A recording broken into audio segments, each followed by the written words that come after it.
Esta mañana en la mesa de Despierta nos acompañan la doctora Ángela Beatriz Martínez González. Ella es socióloga y presidenta de la Red Mundial de Suicidólogos y miembro del Frente Nacional de la Prevención del Suicidio. Buenos días, doctora. Buenos días. Buenos días. Gracias. Gracias por acompañarnos. Y el doctor José Mendoza, médico especialista en psiquiatría, académico de la UNAM y coordinador de la Capacitación Nacional del Programa de Acción en Salud Mental de la Organización Mundial de la Salud. Buenos días, doctora. Buenos días.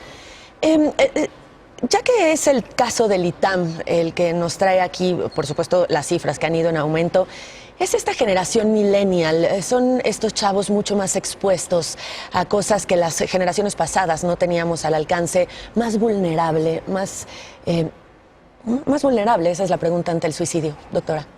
Sí, hoy estamos atravesando por un proceso de cambio en la sociedad que tiene que ver mucho precisamente con el uso de las nuevas tecnologías de información y comunicación. Son generaciones que han crecido con estas tecnologías y que les permite tener mayor acceso a información tan diversa como poder encontrar información de cómo poder acceder a este tipo de situaciones autodestructivas. Entonces tenemos hoy que trabajar sobre las nuevas tecnologías de información y comunicación, pero para prevenir.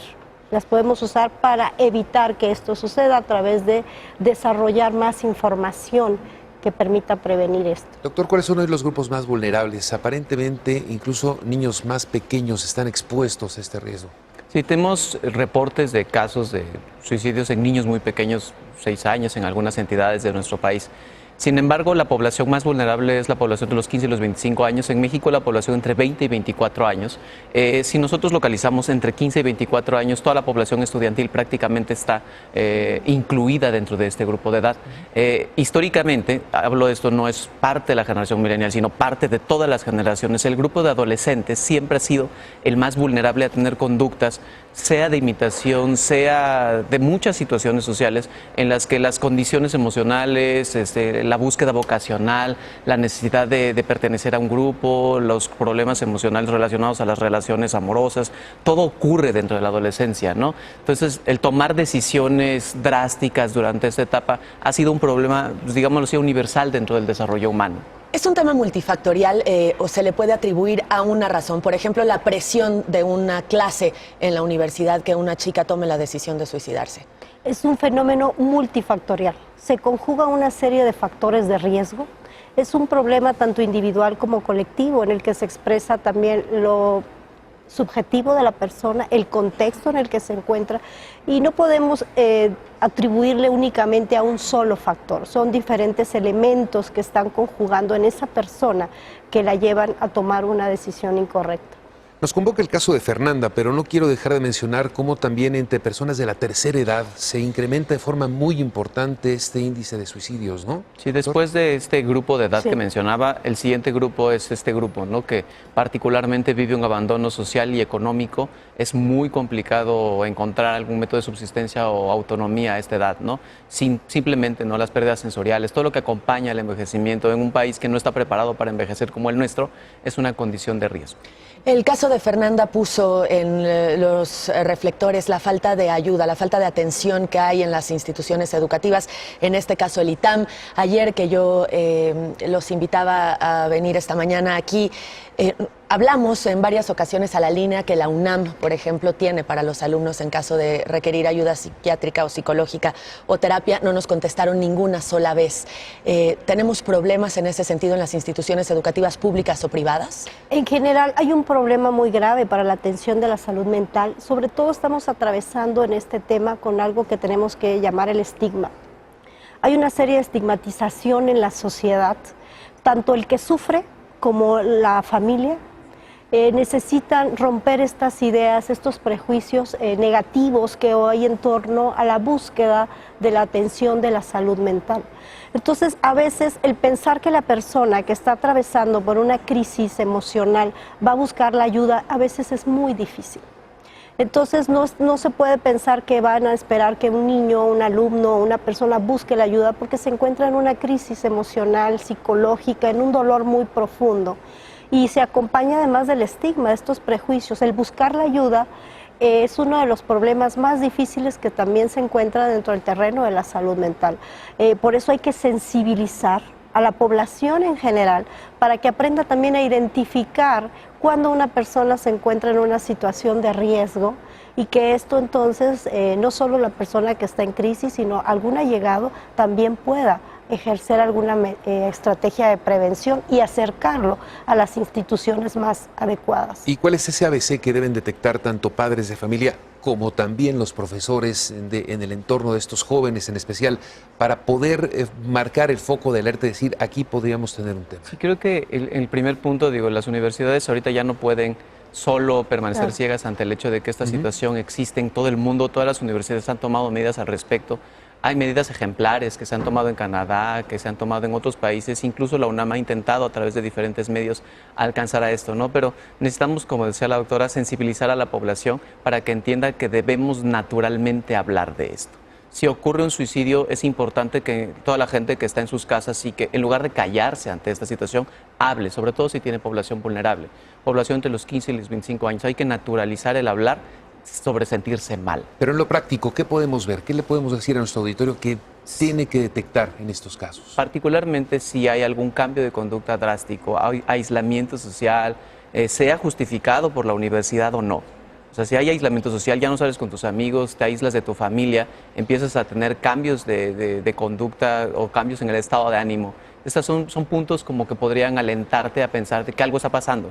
Si esto se acompaña de menciones sobre ya no disfrutar la vida o incluso sobre hablar de la muerte, porque creo que también en este grupo de vulnerabilidad es muy fácil no tener en cuenta o no darle importancia al discurso sobre la muerte.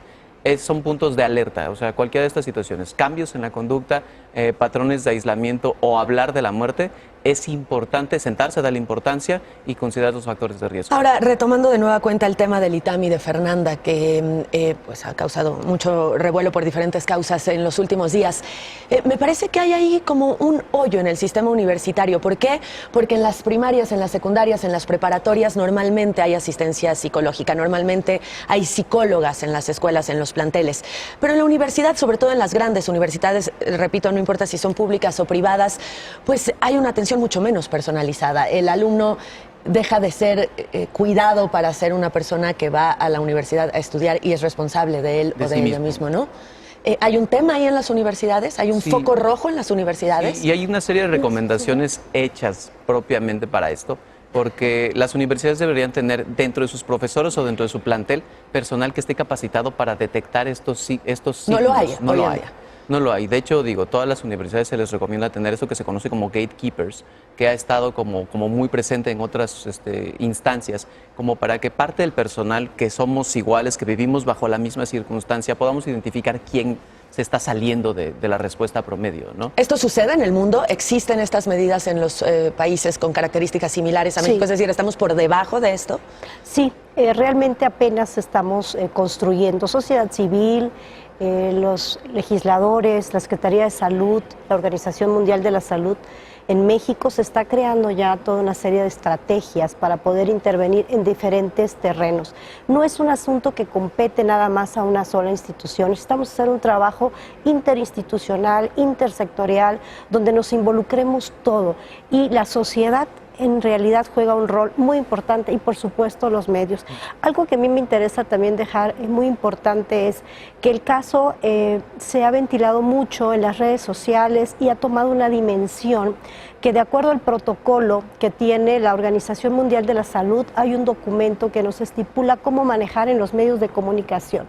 Entonces hay que tener cuidado en no magnificar mucho el evento para evitar, como ya decía el doctor, un hecho heroico que puede generar un proceso de imitación. Entonces, las mismas instituciones deben cuidar la forma y en este momento se tiene que hacer un acto de postvención, es decir, trabajar con la comunidad estudiantil para atender problemas de salud mental por este hecho, porque así se marcan los protocolos internacionales. Se tiene que redefinir el concepto de excelencia académica. Decir a los papás no solo es sacar el 10 en la calificación, en las universidades, el buscar bien las vocaciones de los alumnos no siempre están en las carreras indicadas. ¿Cómo redefinir este concepto de la excelencia ante la necesidad de cuidar la salud mental y la integridad? Si vemos la excelencia como un producto de la universidad también tendría la obligación de proveer de las herramientas suficientes para adaptarse a estas necesidades de exigencia que promueve, ¿no? O sea, creo que es identificar población de riesgos y la población, o sea, evaluar sistemáticamente a tus alumnos desde que entran para determinar si hay problemas de salud mental previos al ingreso a la universidad. Los estudiantes que tienen problemas de salud mental previos al ingreso a la universidad tienen un peor pronóstico. Sin embargo, los que desarrollan dentro de la universidad tienen mejor pronóstico. O sea, otorgarles herramientas para soportar la presión es una. Y la otra situación es identificar y canalizar correctamente. No quiero dejar pasar la oportunidad de tocar este tema que ha surgido, o esta manera de describir a la generación que ha surgido después de lo del ITAM, la generación de cristal. ¿Qué opinión les merece? Sí, yo creo que es muy difícil callar cuando las generaciones actuales están muy dispuestas a hablar. Y yo creo que en este caso la situación no deberíamos estar discutiendo sobre cómo es esta generación, sino que nos está pidiendo ayuda, ¿no? Claro. Entonces nosotros estamos de este lado, tendríamos que estar preocupándonos por resolver un conflicto más que por establecer quién tiene la razón. Doctora Ángela Beatriz, muchísimas gracias. Gracias por acompañarnos esta mañana. Al contrario, gracias a ustedes. Buen día. Doctor José Mendoza, muchísimas gracias. Muchas gracias por acompañarnos. Un tema delicado, un tema que hay que tratar y no hay que dejar como en lo obscurito. Así es. Muchísimas gracias. Gracias a ustedes. Buen día.